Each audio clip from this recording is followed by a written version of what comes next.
We are in the middle of Torah Yudalid and Likutey Moharan called LeHamshich Shalom.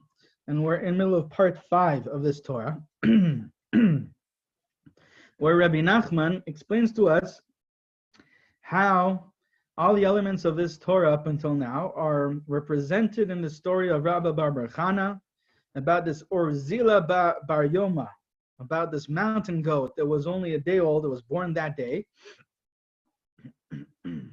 And it was huge, it was tremendously big. The size of its head, of its neck. And then it released excrement, and that blocked the Yarden, the Jordan River, until the water slowly dissolved it. And that was the story. And yesterday we spoke about how Orzila Bar Yoma, Rabbi Nachman says Orzila, he makes a drasha as if Orzila is two separate words. Orzila, the light has been disgraced, okay, and lessened and disrespected, and that's representing the kavod of Hashem. The light is the kavod, as we said. The glory of Hashem is called Or. Ha'aretz he'ira mikivodo. The land was enlightened and illuminated from the glory of Hashem. So glory is the aspect of light. And this light was now disgraced and is now in exile. The glory of Hashem is now in exile. But Bar Yoma, any day it can come out of that exile, of that concealment, and be returned, because any day Mashiach can come. And yesterday we spoke in depth about it's not just any day, but it's in this moment, in this day, when you're absolutely present and you disconnect from the outside world, from the physical world, from the world of space and time, from the world of past and of memories of the past and a predictable future, and you're absolutely present in that present moment. You are going deep within. That's where deep within is. It's in the absolute present moment, and that's in that day, in this day, right now, today, Mashiach can come. From that state, you are bringing Mashiach. That's where the light of Mashiach is being drawn from. It's from the absolute present moment, and that represents the yichud, the unification of Kudsha Brichu and Shechinte. The Shechina is the energy, the life energy within everything, within the outside world, within the physical world, and you are reconnecting her to source, to Kudsha Brichu. And that yichud, that unification, is the essence of redemption. It's the essence of the Geula, it's the essence of the light. That's the glory. That is, in effect, that's actually the glory of Hashem being returned to its source. The kavod is the Shekhinah. The glory of Hashem being returned to HaKadosh Baruch Hu.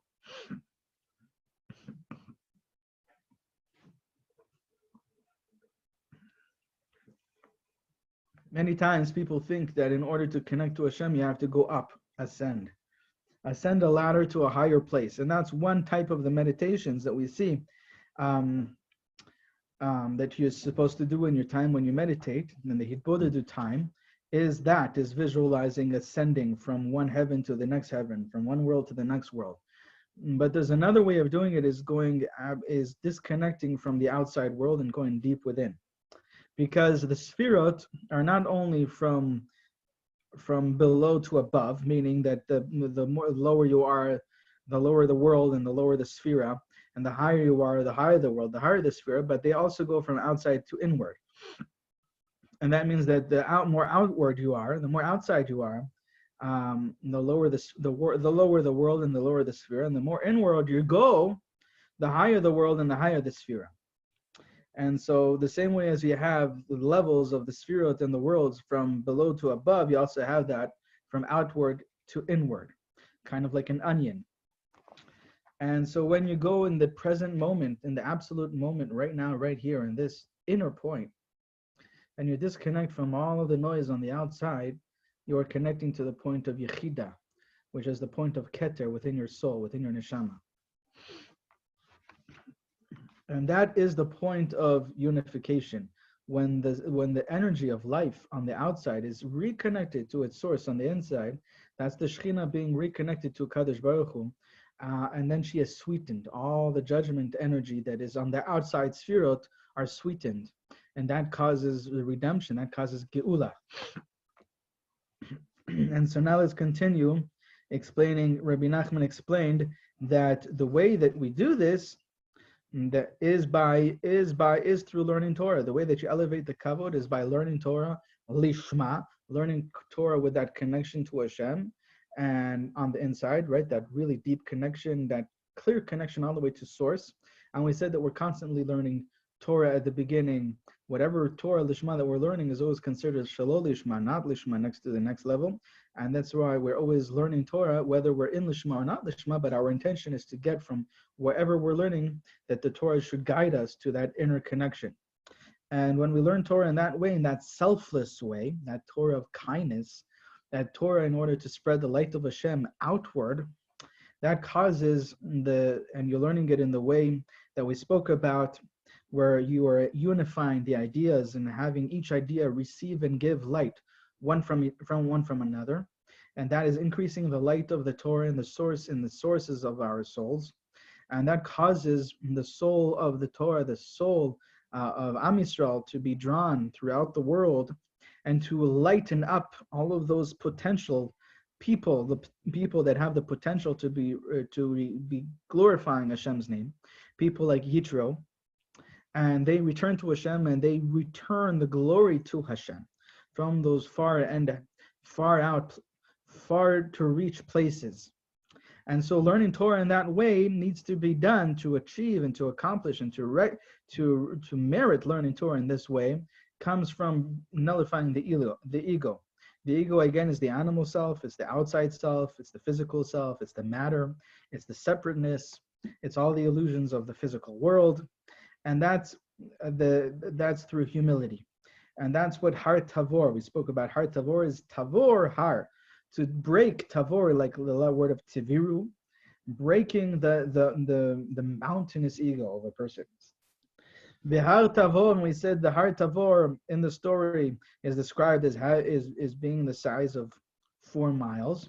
And 4 miles represents the 4 aspects of breaking that ego, that mountainous ego. One is breaking your ego that you have, and the pride that you have, and the gaiva, and the haughtiness, and the hubris that you have towards those that are greater than you. Next level is breaking your ego that you have next to those that are on your level, and then breaking your ego and your sense of being important and separate and bigger and greater than those that are lesser than you. And the 4th aspect is absolutely turning off the ego, that you're nothing, you're no one, nobody, nowhere, no time. That's complete ayin, complete bitul. That means that whatever you are left, whatever sense of self that you have left, after nullifying your ego in those previous 3 stages, the 3 aspects, that is completely being turned off in this 4th state. And that's why shevu ish tachtav, each one of you should sit beneath the place that you are. Okay, and so now Rabbi Nachman is going to explain the next part of the story. And the next part of the story was that in the description of this mountain goat, the Orzila Bar Yoma, that its neck was out, when it was outstretched, the neck was 3 miles long, the neck of this mountain goat. So what does that mean?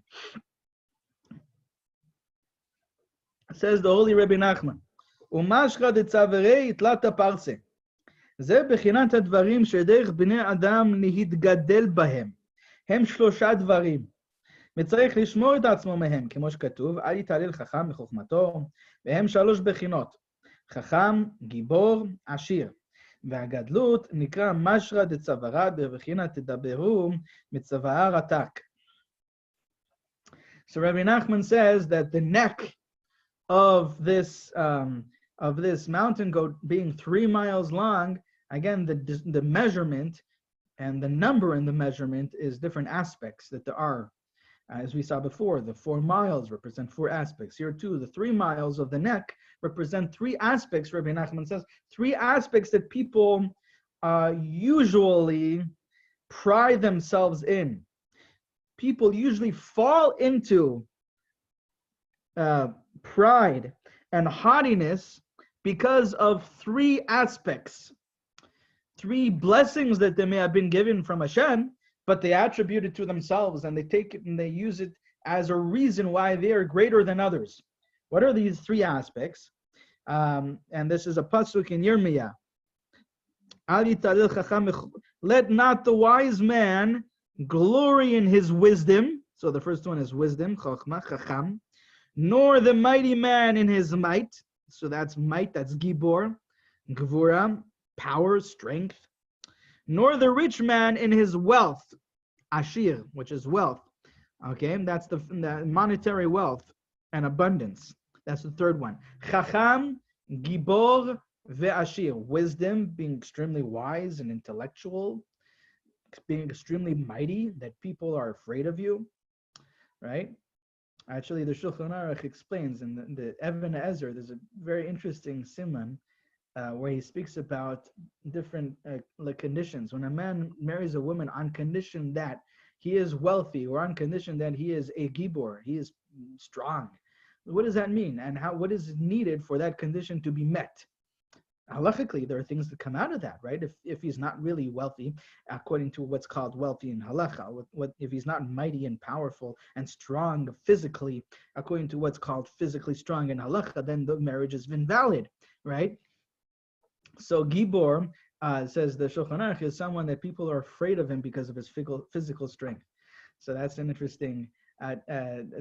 So that's really interesting, because you look at the halacha and then you always have to find what's the Kabbalah behind it. And in Kabbalah, we know that the sphere of Gevura is also called Yira, is also called fear.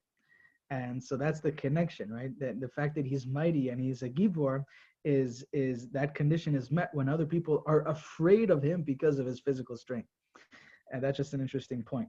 So these are the three aspects that people are usually priding themselves with, and they fill up their ego that, look how great I am, I'm greater than all these other people because I'm wiser than them, or because I'm stronger than them physically, I'm mightier than them, or because I'm wealthier than them. Look at all this abundance that I have, all this money that I have, the big car, the nice car, the big house, right? And so a person needs to dissolve all of that haughtiness, all of that gaiva, and all that pride that he is associating because of these three things. And this is called the neck, the outstretched neck. Why? We see that this haughtiness is described as a long neck, an outstretched neck, right? As just when you walk, just put your nose up like this, and you already feel what pride, the energy of what pride is, right? So that's the outstretched neck, and that's described in Tehillim. And the Tehillim in David HaMelech says, "Tidaberu b'tzavar atak." He's speaking about what not to do, but he's saying, speak not with a haughty neck. So that's the neck that's representing that way of standing and the way of holding yourself above, over, and greater than everyone else. And so that's the neck that has 3 miles. 3 miles are these three aspects: the wise, the chacham, the gibor, the mighty, and the wealthy. Okay. Umarbata de reishe parsa upalga. And the resting place of the head of this mountain goat is 1.5 miles. זה בחינת זיווג הנעשה בראשית המחשבה, מרבעת לשון זיווג כמו שכתוב אורחי ורבעי, ועל ידי זיווג הזה נעשה פרסה ופלגה. פרסה זה רמז על המשכת הנשמות לבניהם, זה מכונה בשם פרסה שלמה, והתנוצצות שהנשמות מתנוצצין ומאירין ומעוררין את הפושעי ישראל בתשובה, ומולידין נשמות גרים, זה מכונה בשם פלגה. כי עדיין רחוקים מהקדושה מאוד, ויכול להיות להם מניעות רבות, וצריך להם יגיעות רבות כדי להפשיט מהם הבגדים צועים של בישו. כמו שכתוב, הסירו הבגדים הצועים, כאילו הבגדים הצועים הם מונעים אותם לחזור בקדוש ברוך הוא, והם מפסיקים כמו נהר המפסיק, שאי אפשר להלוך דרך אותו הנהר, וצריך להשיך הבגדים הצועים. Okay, so Rabbi Nachman says like this. He says, Marbata, by the way, this is a word that we had in Torah Yud Gimel, in Ashri Hashgacha. Marbata is the resting place, okay? And just like Rabbi Nachman explained, what does that allude to? In Torah Yud Gimel, he explains it the same way in this Torah. The Marbata sounds like the word Riv'i, or Chive Riv'i, which means a union, a unification between a man and a woman, right? A zivug, or between a male energy and a female energy, or between, as we said, 2 ideas in the Torah, 2 ideas in the Torah that are colliding, and each idea is receiving and giving light, one from another. That unification is called riv'i. Is like riv'i means laying down, which represents the zivuk, which means the unification. And as it says in the pasuk Ochi ve'riv'i, and it's a pasuk in Tehillim, in Kuf Lametet, pasuk Gimel, the third pasuk. And so Rabbi Nachman says, Umarbata de Reishe. So Reishe means the head. So Marbata de Reishe, Marbata says a unification in the head. What's the unification that's happening in the head? The unification that's happening, as we said earlier, in the head of the Torah, in the Tchilat Machshava, in the beginning of the Torah, in the beginning of the Sfirot, in the sphere of Chochmah, which is the beginning, Tchilat Machshava. The Machshava Tchila, in the first intention of creation, and that's what the Zohar refers to as Istakel. Famous Zohar is also brought in the Medrash, and Istakel Baraito Bara Alma. Hashem looked in the Torah and created the world, meaning that the first intention of Hashem in creating the world was through the Torah. That's the source of Chochmah. That's the beginning of Chochmah, the sphere of Chochmah, and so that's called Tchilat Machshava, the first intention. And that place of Chochmah is called the head, right? It's called the Reishit Chochmah. It's called the head. And so Marbata de Reishe means the unification that's happening in these ideas of the Torah in the head. When you're causing that unification, that connection, that collision between one idea and the other, that causes for a tremendous light to be born. That's causing these souls to be born. From that unification, you're giving birth to souls, and the souls that are being born from learning Torah in this way, two things happen from that. Either you are drawing that soul to your son that is being born, and then your son will grow up to be an enlightened being, a Talmid Chacham, lit up with the light of the Torah, right? Bar Nehorai, as the Gemara calls. And that's why there's a segula actually to light candles for Rabbi Meir in order to have children that will be enlightened Talmidei Chachamim, lit up with the light of the Torah, because that's what the name of Rabbi Meir means. Rabbi Meir, the Meir means to shine, to enlighten with the light of the Torah, and that's why Meir is also another. Meir is a nickname for the sphere of Chochmah. So Rabbi Meir in the Gemara, in the Mishnah, represents the sphere of Chochmah, because the Chochmah is again light, and the Chochmah of the Torah, and that's what we're speaking about, this place of the first machshava, the first intention, and the place of the Chochmah, which is the source of the Torah. And so when you cause a unification to happen there, you're causing tremendous light to be born from that, and that light is drawn as the soul of your children, and they will be born with the light of the Torah, and they will grow up to be enlightened Talmid Chachamim, lit up with the wisdom of the Torah. The light of the Torah will shine from their face. And the other aspect that comes from that light that is born from causing that unification of these ideas, this collision of ideas, is that you give birth to a soul for the converts, as we spoke about, and you also in the same aspect is included causing light to be drawn to the sinners, or the people that are disconnected from the Judaism, disconnected from Hashem, disconnected from the Torah, even if whether they were born as a Jew in a Jewish background or not, but at this point they have been disconnected from that, and you're drawing light into their soul, or you're drawing a whole new soul to those converts, and that will cause them to awaken and to seek Hashem. Now, Rabbi Nachman makes a distinction between these two. The distinction between the soul that is drawn to your son and the soul that is drawn to the converts or to the people that are not following the Torah, people that are disconnected from the Jewish tradition. What's the distinction he makes? He says, when you draw this soul to your son, so because your son is growing up in a Torah household and a Torah background, and now he also has the added benefit of being filled with this light, this energy of Chochmah from the Torah, so it's highly, highly unlikely for that son to end up anywhere else than being a tremendous Talmid Chacham. Highly unlikely, almost impossible. And that means that's why. And then the difference is that when you draw this soul to the convert, or you draw this energy in this light into the soul of the people of Am Yisrael that are sinners, the people in Am Yisrael that are disconnected from the Judaism.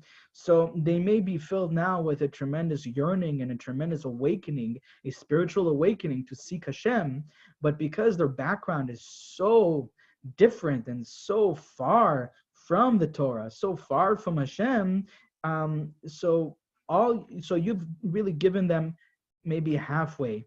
You've helped them halfway there, but they still have another halfway to go in order for them to get back to Hashem, to reconnect to Hashem. And that represents all the challenges that this person that is non-Jewish will have to go through until he converts, and all the challenges that this person who is living disconnected from his Judaism will have to go through in order to return to Hashem. All those challenges are included in the other half of the way that they have to go through.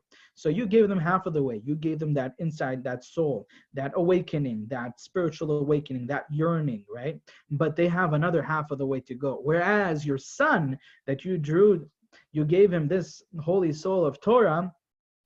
He's lucky that he is born in this household of Torah and mitzvot, and kindness and sweetness of Hashem's light. And so you basically gave him the whole way there. You basically brought him to the end, to the finish line, basically, right? Because it's highly unlikely that he'll end up anywhere else aside from being a Talmid Chacham. And so that's what Rabbi Nachman says that we have here in the description of the resting place of the head. It says 1.5 miles. And we said that the numbers and the measurements are all representing different aspects. And so here the full mile, the complete mile, represents the soul that you drew to your son, and you brought him the whole way there. You gave him the whole mile. The whole aspect of that connection to Hashem has been given to him. And the 1/2 mile is the souls and the light that you bring in the souls to the converts and to the people that are disconnected from their Judaism. And so you're giving them half the way there you gave them, but they still have all these challenges to go through. And that's the other 1/2 of the mile that they have to go through in order to get there. And so that's what the 1.5 miles represents. So you have the resting place of the head, really we said, is the unification in the sphere of Chachman, the unification of the ideas and the concepts in the Torah, and that causes the birth of souls, the birth of soul to your son, which is a complete mile, complete parsa, and the 1/2 mile is the soul and the light that you draw to the converts and to those disconnected from their Judaism. That's the 1.5 miles. And so now Rabbi Nachman says, what do the converts and what do these people that are not Jewish get? That are to become converts, and what about those sinners or those people that are disconnected from their Judaism? What are they to do in order to get the other 1/2 mile? How are they supposed to get to the point of the son of this Talmid Chacham, the son of this tzaddik that was born into it? How can they get over that? Rabbi Nachman describes it as what they need to do, the work that they need to do. He describes it, he calls it as they need to remove and strip off all of their soiled garments. Hasiru abgadim atzoim. And there's actually this is a pasuk in Zechariah. Remove your soiled garments. Okay, and Rabbi Nachman explains that's what they need to do, because basically, if you pay attention, what it is that they have to go through, all the challenges that they have, is only because of their environment. It's because of what's going on the outside. What did you give them? What did you draw to them? On the inside, you drew to them a soul. So all of the challenges that they need to face now, which we're calling the other 1/2 mile, are really just on the outside. It's their environment. It's the things that they've been attached to all their lives, or the things that they're connected to from the outside world. Even though on the inside there's all this yearning and all this awakening that's happening, but all of that is happening on the outside. And that's comparable, metaphorically, to your clothing, right? And so what's holding them back is the soiled garments that they're still wearing. And they need to strip off those soiled garments in order to be free from that environment, be free from those attachments, so that they can easily find their way and find their place at the end of the full mile, reconnected to Hashem, reconnected to the Ribono Shel Olam. And so Rabbi Nachman says that these soiled garments are barriers that are stopping them and blocking them from reconnecting to Hashem, just as a river blocks a person from crossing it, right? That's what Rabbi Nachman describes it as a river. They are blocking them, just as a river makes it impossible to cross in that direction, right? And therefore they need to remove. They have to remove those soiled garments. And now, based on this comparison and this metaphor that he gave us as mashal, we can understand the next part of the story. And let's do this next line. So the mountain goat released excrements. It cast a ball of dung into the river, into the Yarden, right? And that blocked the river. So it says Rabbi Nachman,